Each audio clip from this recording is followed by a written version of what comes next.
Hello and welcome to More Than the Song, an opportunity to discuss the voice and sung worship within the Salvation Army. Music Editorial are conducting a series of interviews with a variety of choral leaders and champions of vocal music with the aim to receive inspiration, to receive sound teaching, and hopefully just to re-energize those of you who have a love for singing. Today I'm joined by Lily Finikin. And after running a successful teaching practice in Northern Ireland, Lily moved to New York City 12 years ago to become a regional music leader for the Salvation Army, specializing in voice and piano. Lily created the divisional piano program called Keyed In and conducts the Greater New York Youth Chorus. She was previously the accompanist for the USA Eastern Territorial Staff Songsters for 6 years. In addition to this, Lily has served on the Star Lake Music Camp faculty for 12 years and the past 3 years has been the coordinator for the vocal school. Lily soldiers at Spring Valley Corps, where she is the singing company and songster leader, and she lives in New York City with her husband Craig and her dogs Winston and Louie.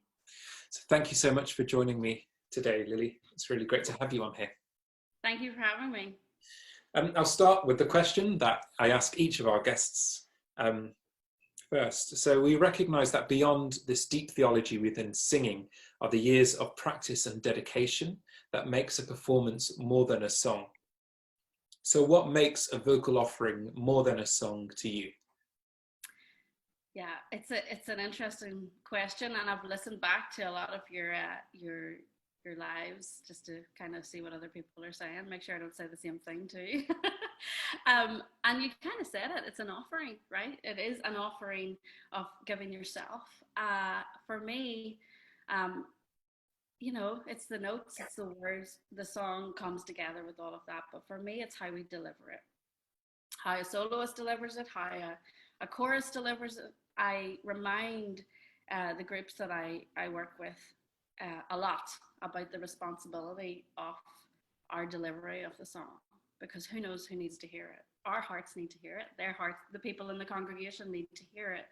And so I think we have to take that really seriously about how we actually deliver the song, and that makes it more than a song for me. I recently, in one of our last songster rehearsals at Spring Valley, before the world changed, I guess, we were learning a song by Andrew Wicker. I'm a big fan of his music, I love it. And it's the song It Is You. And I just remember, you know, we didn't know what was going to happen in the next couple of weeks, but singing those lyrics and just, you know, thinking of all the things that happen in our lives when we're busy, when life gets on top of us, and then the clear answer is it is you who brings us peace. And many of the songsters kind of broke down that night. And it's so vivid in my head looking back now, thinking, gosh, you know, the world is so different now, but that night was so special with us together. And I remember being reminded just right there in that moment of how important this song was to sing to our congregation, but how heavy the responsibility is just to make sure that we are clearly passing the words, clearly passing the message, and it's all one big package that we got to deliver in our ministry. So That's a good answer, yeah. I'll probably finish every answer with this face, like, okay.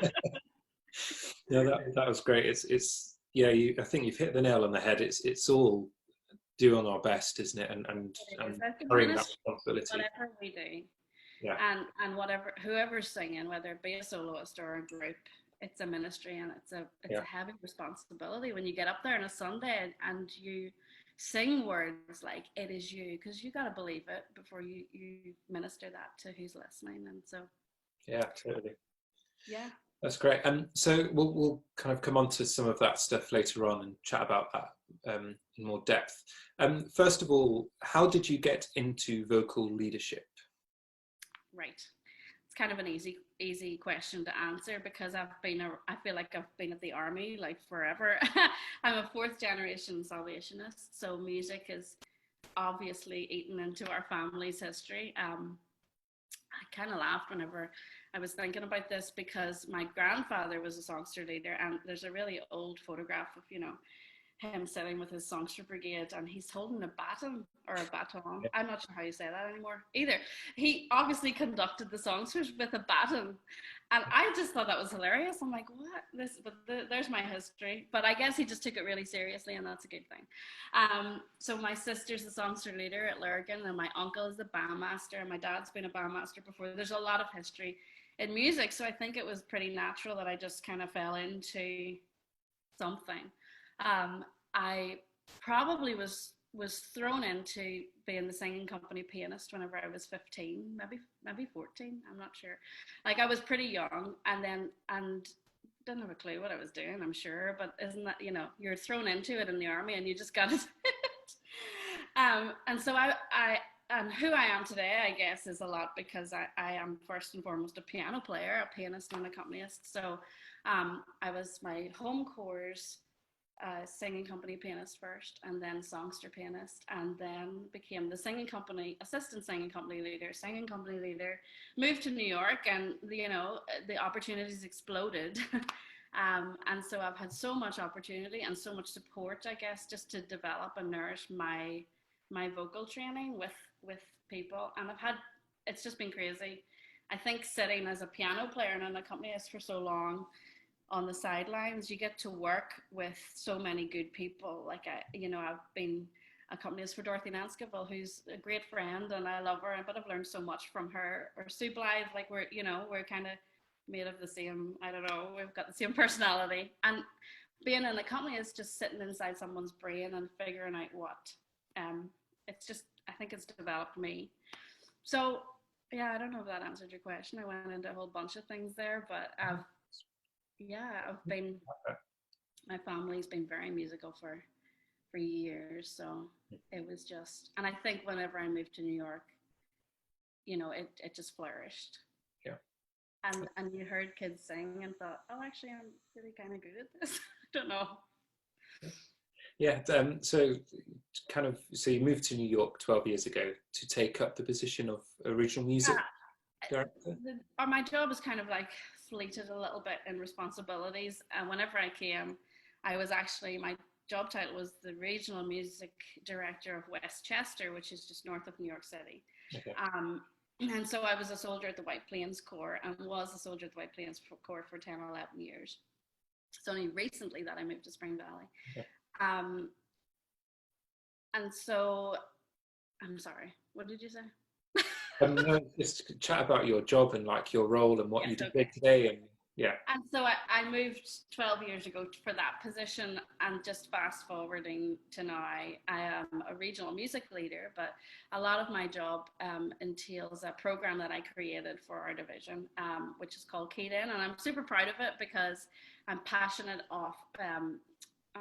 for piano players and good piano players and Salvation Army piano players, right? I always use that hashtag whenever I post. And so we want to make well-rounded piano players, ones who, can play Chopin and Mozart, but can, read a worship chart as well. And so that's kind of really been my passion the last few years. And then I was just, it just fell in the right time that people supported it, and we created this program. So we've, most of my week is taken up with the Keyed In program, teaching. I get to teach in the CMT, the Centennial Memorial Temple, which is like, a crazy venue to teach piano in and to learn piano in as well, know. So it's really special. And then I go to the Spring Valley Corps, that's where I soldier, and so I'm the songster leader and sing company leader there. So on Tuesday nights, we run the music program for kids and adults. It's a busy night. Yeah. There's always time for a coffee break, but it's a busy night. And I actually run that with Derek Lance, who's our territorial music secretary. So we have a lot of time together to just, we work out ideas and all the rest of it. And it's really special. I sing in the worship team at my home corps as well. So it's a crazy busy week. I'm usually running in the door at 10 o'clock at night, thinking what's for dinner. It's pretty nuts, but yeah, it's great. That's really cool. And it's cool that you're able to kind of, whilst you're working at a divisional level and seeing loads of kids, it's also great that you're able to have that opportunity at your core to be able to really encourage, and yeah, that's really cool. It's also super important to me too, like that core level, investing there is what's going to make the rest of it all work. So yeah, that's really cool.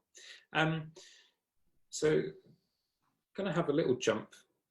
It's quite a big question, I think. I don't know. I was thinking when I was ordering these questions.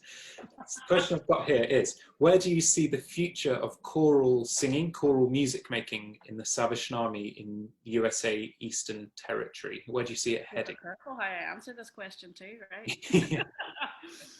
No, I think we're in a really great state right now, if that's the right thing to say. Yeah. Obviously, the New York Staff Band has been around for years. And so the singing, I don't want to say it took a second role, certainly not anymore. But the Staff Band was established way before the Staff Songsters. And so in the last 10, 11 years, the Staff Songsters were formed, and that's been great because we've been able to run programs off that. One of the territorial programs we run is Singing Stars. I don't know if you've heard of it, but it's a kind of a little bit like your TYC. So it's a weekend where our kids get together, and it's full. It's always full of young singers who want to come. I'm super impressed and pleased that our territory has invested and had a desire to invest in the last couple of years in a vocal guest for Starlight Music Camp. And I think that's been huge because be so careful. But whenever I went to Starlight Music Camp maybe 12 years ago, it was definitely band camp, if that's okay to say that. I mean, I'm a cornet player, not a very good one, and I love the brass band. But it was, and I know, especially in the last few years, the vocal has grown, and we've got a great team of leaders, and it's growing. And I think there's passion being infused onto the younger children to sing, and they're enjoying that. In our division, we run a summer program, which is our music camp, and conservatories. We have a junior conservatory and a senior conservatory. I don't know if that makes any sense to you, but it's a more specialized music camp of maybe 40 kids. And this year it's online, so that's going to be really interesting. But our senior conservatory, our vocal track has just really exploded in the last couple of years. They've loved it. We call it Singco, which I don't know, I think that's kind of cool. Yeah. And they're just these little, girls and boys who just love to come and sing, and it's important to them, and it's important to me that they love it. And they are, and we've been able to, I kind of giggled to myself last night because all of this, online stuff and all of these interviews, and I was like, hey, we did that 5 years ago. When one summer I was like, let's just talk to all of these vocal leaders. So we had Andrew Blythe and Len Ballantyne, and we had a bunch of people. Yeah. No, I remember being in the office and Andrew just going to the other room, I think. Oh, that's crazy. Yeah. I have to speak to this crazy Irish bird. Yeah. Yeah, and it's important, it was so cool because we would have had 3 sessions a day, and having singers together for 3 sessions for 2 weeks, it's a lot of singing. So our afternoon was focused on this kind of online interview, which is really cool. Yeah, so I think the territory's in a great place. We're moving. This COVID has kind of ceased all kind of movements in a weird way, but we're moving in a great direction, and we've got super support. Like I said, Derek and I go to the same course, so I'm always chirping in his ear with ideas. So he can listen to them or not. I think he listens sometimes. Well, that's really encouraging to hear. We'll touch upon that kind of training and all of that stuff a little bit later on. But before we do that, it'd be really good to begin to kind of have an insight into how you may run a rehearsal, and kind of your views on best practice of singing, and those kind of things. So talk us through a typical, sorry, I should also say, because you're leading different age groups, so you're leading a singing company, youth chorus and songsters, so they're kind of like the 3 different types of choir, I get, age-wise and demographic. Talk us through a typical youth chorus rehearsal. Well, whenever they stop talking, you kind of met me a little bit now in my personality, and I bring a lot of this into a rehearsal because I think, and we'll talk about it, I'm sure, but community is so important to me in a rehearsal, and in a brass rehearsal, it's a little bit more serious. We're not going to chat about things, or there's not the opportunity to, because you got to, you got a corner in your face or whatever. But in in a chorus rehearsal, and it might be irritating to some, but I love that freedom of just comedy, and community with each other. So well, that's why I say whenever they stop talking, obviously sometimes that backfires. um, and I think for me, it's hard because I'm thinking of a whole bunch of things. We're talking about youth chorus, but I seem to do it all, right, from the beginning, from little kids right up to adults, and you got to give everybody their place. And a youth chorus rehearsal, it's been lovely to be able to work with the youth chorus, because my kind of philosophy, whether it's right or wrong, with a singing company, is just get them to sing it, right? And so if you'll hear my singing company, sometimes it'll be brash and loud, but I would far rather be able to tame that sound than try and get kids to sing. The singing companies that you hear and it's really soft, like, sing it out. And a lot of my passion comes from that. What I love most about taking the GNY Youth Chorus is we're kind of past that. We're kind of past the brassiness of just sing it, and we can mold and make music and really just dive into the text and understand the sound that you're making. And I'm not really answering your question because I don't know what I'm saying. But and understand the sound that we're making. I'm making a beautiful sound. A youth chorus rehearsal, we rehearse on a Monday night every other week in the city, and sometimes it just turns into a bit of a worship experience, especially for that, because I do want freedom in that rehearsal. I want our kids to understand what they're singing. I want them to feel what they're singing, and I want God to be in our rehearsal. And so so sometimes it does feel like we just came out of a big worship set for 2 hours. But sometimes they make I should say sometimes they make a nice sound. But when they make a nice sound, I make sure and let them know that. I'm one of those, I think I heard you actually say this in something recently, where you say, oh, one more time, and one more time's like the famous. I'm forever saying that whenever I hear something nice, I want to hear it like 20 times. And they're like, oh. But so yeah, it's a special group to lead and very different. I think you got to find each person or each group where they are. My songsters is just totally different, and I pick music to suit each of those groups and what they're listening to, and I think that's so relevant. You have to.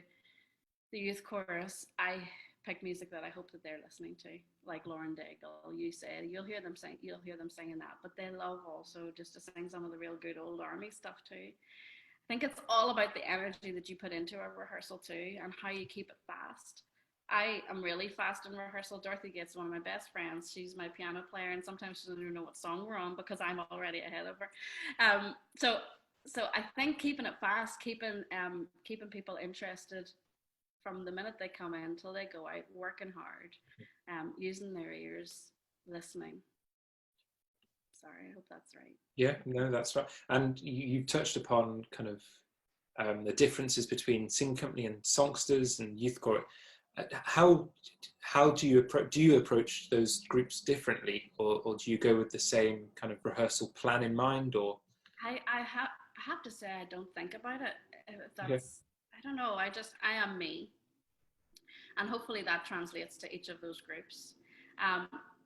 My songsters is probably the one that we are most sensitive. Is that the right word? I don't know. Like I just mentioned, whenever we sang that, I don't want to say older people, but yeah, we're all getting older. It really in some real life situations are just busy, running to songster rehearsal on a Tuesday night. Kind of who wants to do that? But you want to create a space that's just, beautiful for them and welcoming to the Holy Spirit. And each group is so different. My singing company rehearsal could have, some kids hanging from the ceiling. But as long as we get doing what we're supposed to do, the biggest trick for all singing company leaders out there is to find the favorite candy and stuff your pockets with that candy and just throw it at them, and then they'll sing. That's my secret. that's a great tip. I'm sure it works. No, that's cool. And yeah, you're right in I think in saying that you're just yourself and you have to just respond to what you have and work with that. Because if you just go into rehearsal in a certain mindset and not respond to the group you have in front of you, that's when it becomes difficult, I think, and you don't Well, it doesn't see. work, you know. Yeah, You've exactly. got to be really genuine in yourself. And like I say, I really don't think about it because I think I just fall into whatever's going on. And it just works really nicely. Community is so important to me. So even more so than what we sing, that Yeah, there's a special bond, and there is in each of those groups. But that's more important to me than the sound we make. I don't know if that's the correct thing to say, but it is the, community and want people wanting to come to your rehearsal because it's their break in the week rather than, ugh, I've got to go to songsters, you know. yeah, and yeah, there is always the aspect that you have to be kind of preparing music for Sundays and concerts if you have them coming up, and Absolutely. different things. But ultimately, I it's kind about that Yeah, time together, and I isn't tend to think it all kind of falls into place if you get those easy things right, it? you Yeah, know. It kind of just does because, the Lord blesses it.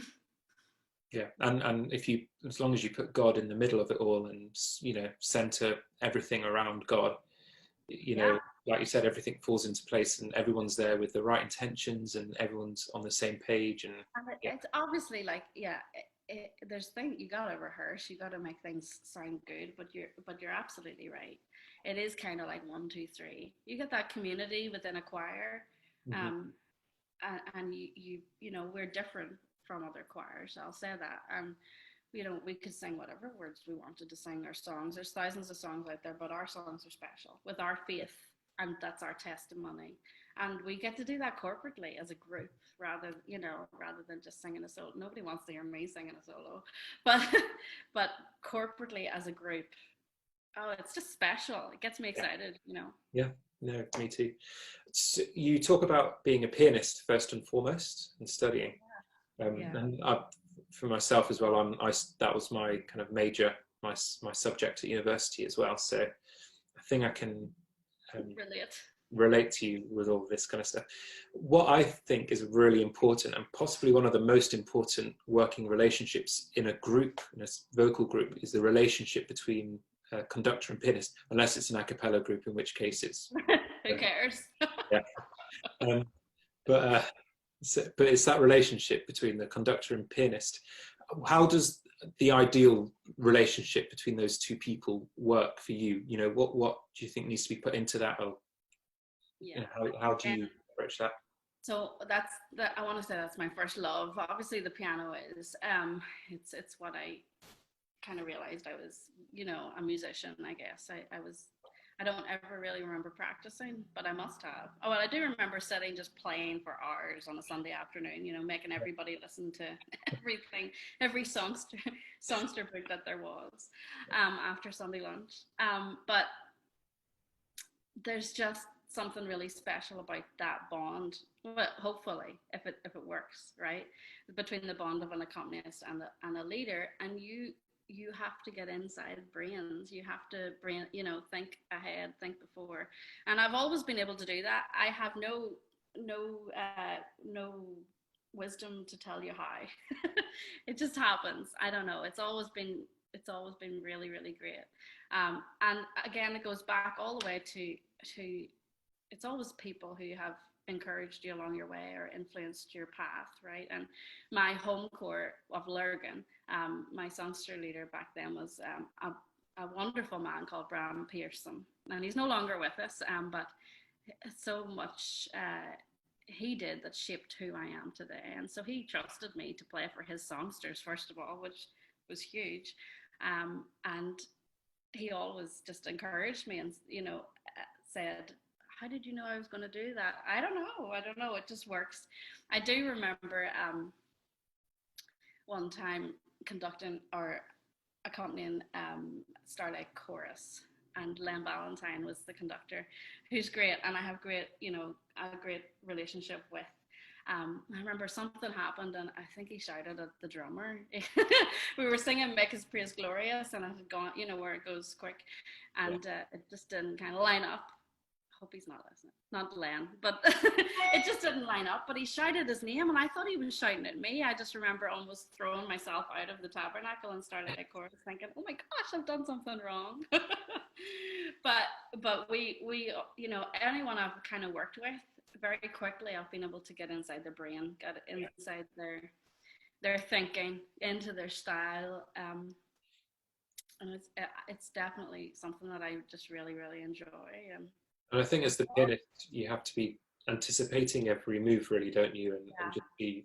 I think as you get older as well, I sometimes wonder now, am I anticipating too much? You know, especially as a leader now, as an accomplished leader and a pianist, I have to be so careful to not do what I would think that I would want to happen. Or I'm kind of strong-willed, believe it or not. And sometimes I know that I'm like, that's not how it should go. This is, you know, and have to completely check myself. I was never like that when I was younger, but I guess as you get older, you change. And I don't even really play that much anymore.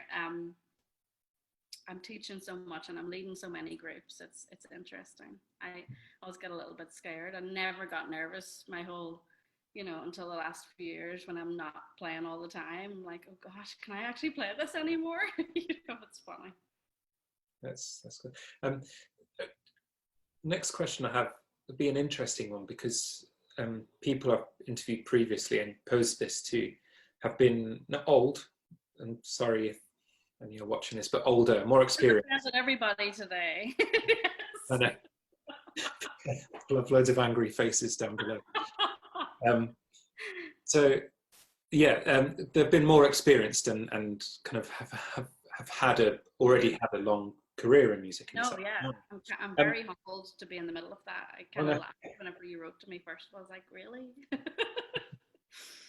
and they've all offered their opinions on how they would approach training for young singers and young leaders, and particularly for those with kind of responsibility for either like head teacher or music secretary.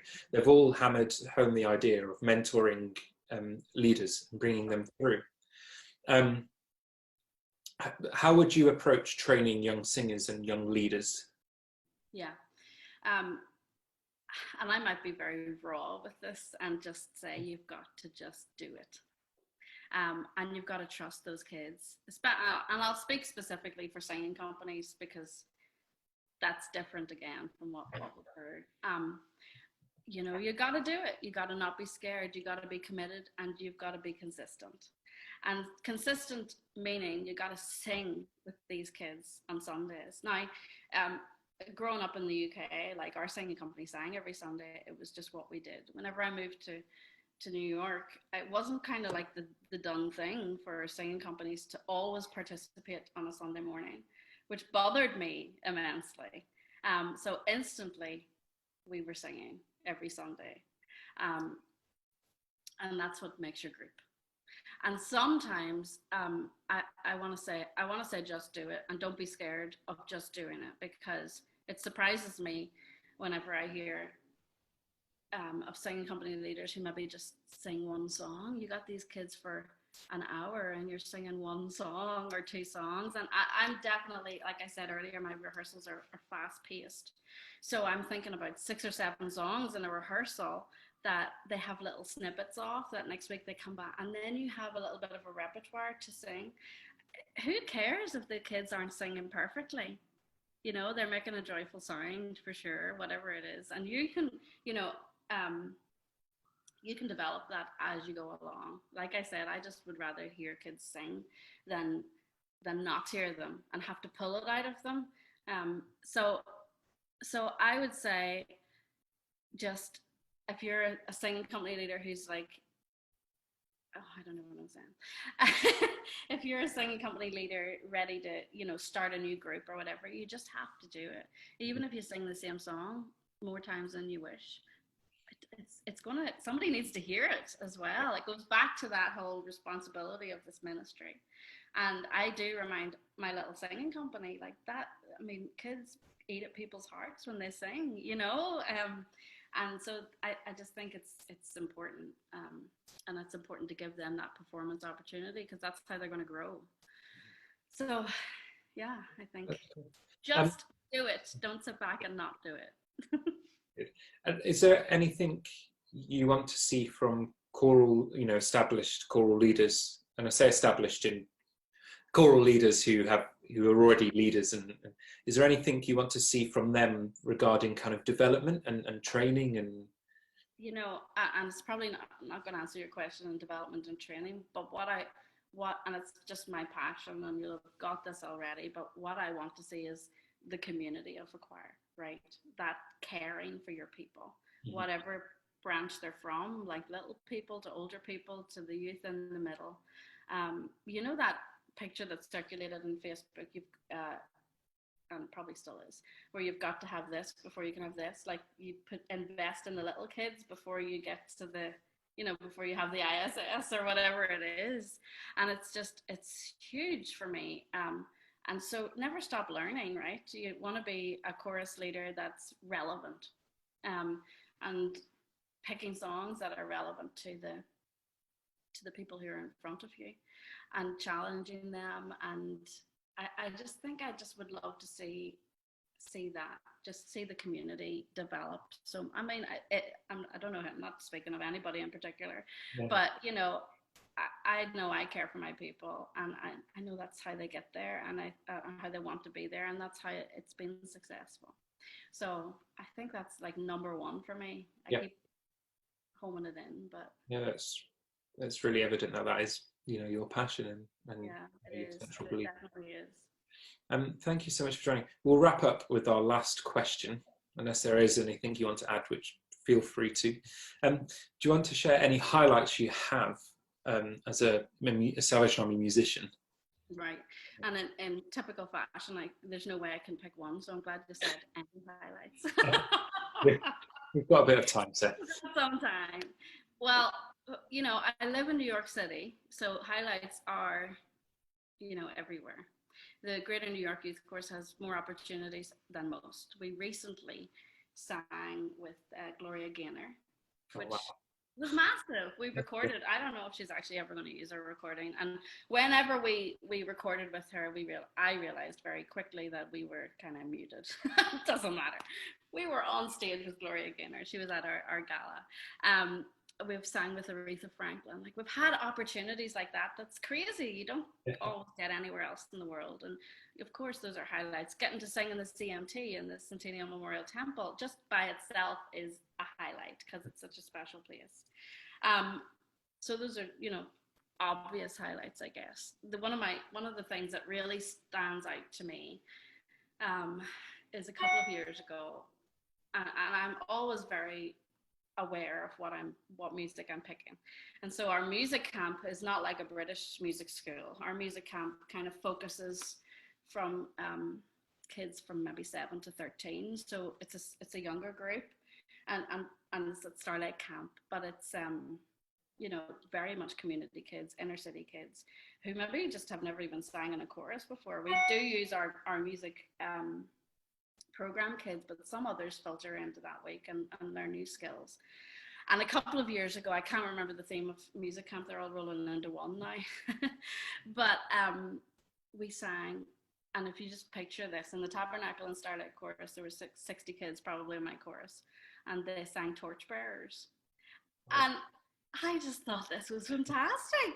Yeah. These kids had no clue of the history of this song or whatever the heck they were singing, but they loved it, and they were just blazing, it was just blazing torchbearers. And it stands out in my head because it just kind of wraps the whole thing together of, if you're passionate about your music as a leader, then these kids who had no idea, it's Eric Ball, right? Yeah.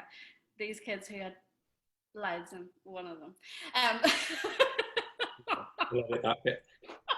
I'll go over that. Somebody will tell us. It's all right. But one of it was so fantastic to see that. I have to say though, if you ask me to share one thing that's a highlight for me, and this will be no surprise to you at this point in this conversation, it's my singing company, singing on a Sunday morning. Recently, I said we just moved to Spring Valley about a year ago, and had to form some new relationships with younger kids who didn't really know me. I didn't know them, and they weren't used to singing every Sunday. And just before all of this craziness happened in our world, we had got to that little bit of community of singing together, and they would run into the core on a Sunday morning and say, Lily, what are we singing? And we'd sing together, and it was just so special. So my core groups are, part of me, and watching them flourish and watching them want to sing, want to deliver the message of the songs is just, that's the highlight for me for sure. I'm going to get emotional, but I can't wait to get back together. I hear we're not allowed to sing, but we've got to figure something out, Yeah. So I'm looking forward to that. That's cool. We're going to finish up actually a bit different this week, showing a video clip. So could you tell us a little bit about this? This is the Good Friday. Yeah, this is a Good Friday service a few years ago, and we're singing the song Christ Alone. And this is the GNY Youth Chorus. A special song for us just in that time. And I just think they rock it. This song has kind of been played over social media, back and forth, had loads of shares, and the words are just so prominent and bless people. I just think it's a good one to share with people. You can see the passion of the youth chorus singing the songs, knowing the words and meaning them, and so I hope you enjoy it. Yeah. Thank you so much for joining us today. I really appreciate it. Thank you. It's been fun. Yeah, and we'll sign out with this video clip. Thank you.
Only His tender mercy could reach beyond my weakness to my need.